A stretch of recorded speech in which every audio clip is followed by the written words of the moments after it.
En 1886 se discutía muchísimo en los Estados Unidos de América sobre el método a aplicar en caso de sentencia fatal, en caso de pena de muerte. Se decía entonces que la horca era un método muy cruento, muy inhumano.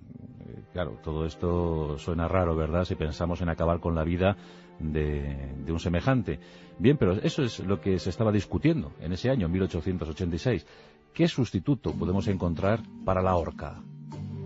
En ese tiempo la energía eléctrica hacía furor en la sociedad estadounidense y lo cierto es que estábamos en puertas de toda una revolución tecnológica. La electricidad como uso común, como fuente de energía doméstica para los hogares, para la civilización. Bueno, pues toda una maravilla que se presentaba ante los de aquella época. Pero claro, si pensamos en energía eléctrica, tenemos que pensar necesariamente en dos de sus impulsores, dos de sus artífices. Por un lado, Thomas Alva Edison, creador de la corriente continua, muy difícil de transportar, muy difícil de llevar de forma masiva a todos los hogares.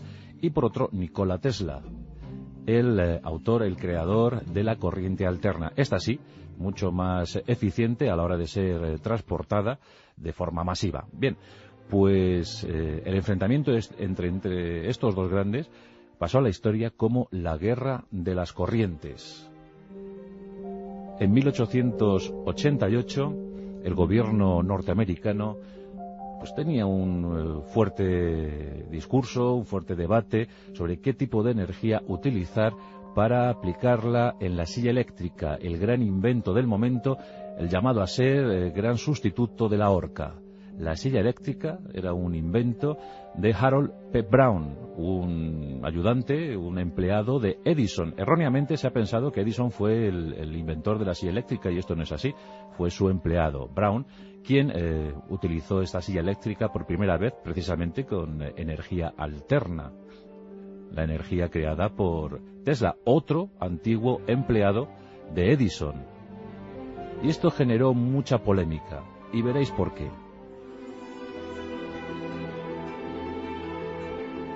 Brown había probado con suma eficiencia esa silla eléctrica, pues electrocutando animales.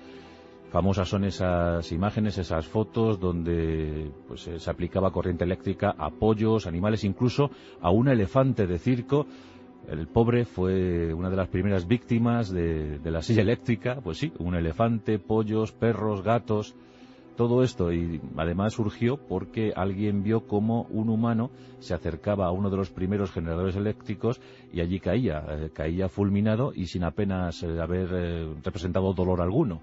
Eso hizo discurrir a Brown para crear ese prototipo, ese primer prototipo de silla eléctrica que funcionaba muy bien con esa corriente alterna. Por entonces Tesla, el croata Tesla, nacido en 1856, aunque Croacia en aquellos tiempos formaba parte del Imperio Austrohúngaro, pero aquel croata había llegado a los Estados Unidos de América en 1884 con 28 años y se había puesto a trabajar al servicio de Edison, pero muy pronto se vio que eran antagonistas, que discrepaban en cualquier cosa y sobre todo con este motivo, el de las energías. Tesla abogaba por la energía alterna, de fácil distribución, y Edison pues apostaba por su corriente continua. En ese año de 1888 el gobierno estaba a punto de decidirse por qué empresa eléctrica pues se iba a decantar y cuál de estas empresas podría suministrar energía eléctrica a la silla. Bueno, pues por un lado estaba Edison y por otro lado Westinghouse, el gran empresario en cuyas filas ya figuraba Nikola Tesla, trabajando pues en rigurosas medidas, porque bueno, las patentes no estaban muy claras, el dinero no estaba muy claro, de hecho el propio Nikola Tesla murió arruinado en el siglo XX, pero bien, en ese momento se debatía, se discutía, y Edison promovió una acción para que Tesla fuese un falso beneficiario de esta concesión. Y es que pensó Edison, ¿qué dirán los norteamericanos medios cuando vean que la energía alterna suministra la corriente fatal a una silla eléctrica en la que mueren convictos, presos condenados por ser asesinos? Seguro que no querrán nunca, jamás, tener energía alterna en sus hogares, porque no querrán tener la corriente asesina, la corriente que mata convictos. Se demostrará sin duda alguna que esta corriente es muy insegura, que es fatídica, que puede provocar accidentes mortales en los hogares norteamericanos. Eso es lo que pensó Thomas Alva Edison.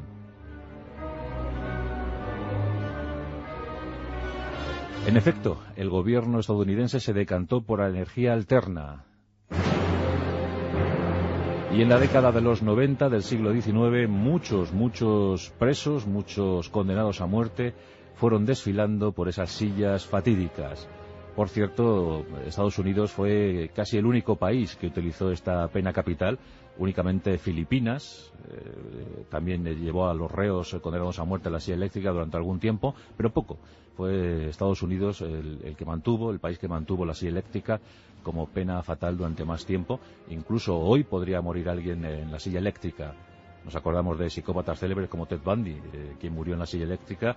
Incluso en el sitio donde iba a ser ejecutado se pidió a las gentes que no utilizasen electrodomésticos ese día para que la cárcel tuviese suficiente potencia, para que la silla funcionase a pleno rendimiento.